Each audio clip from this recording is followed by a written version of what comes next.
আমার বাবার কোনো খরচ, এখানে কোনো টাকা পয়সা কোনো ইনকাম করতে হয় না, ঠিক আছে?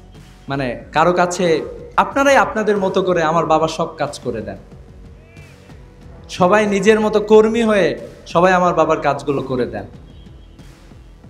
বাংলাদেশে যে নতুন এক সূচনা হয়েছে, আমি মনে করি এই সূচনার একটি নতুন যাত্রা শুরু হয়েছে বালিয়াডাঙ্গি হরিপুরের ময়দান থেকে। সেই জন্য আমি আপনাদের কাছ থেকে আমার আসলে কোনো চাওয়া পাওয়া নাই। আমার বাবা দীর্ঘদিন ধরে আপনাদের সাথেই আছেন, আপনাদের সাথেই থেকেছেন, আগামীতেও আপনাদের সাথেই থাকবেন ইনশাআল্লাহ। উনি জেলে গিয়েছেন, জুলুমের শিকার হয়েছেন, আপনাদের কাছে ফিরে এসেছেন। উনি সবসময় চেয়ে থাকতেন কিভাবে উনি বালিয়াডাঙ্গি এবং হরিপুরে আসবেন।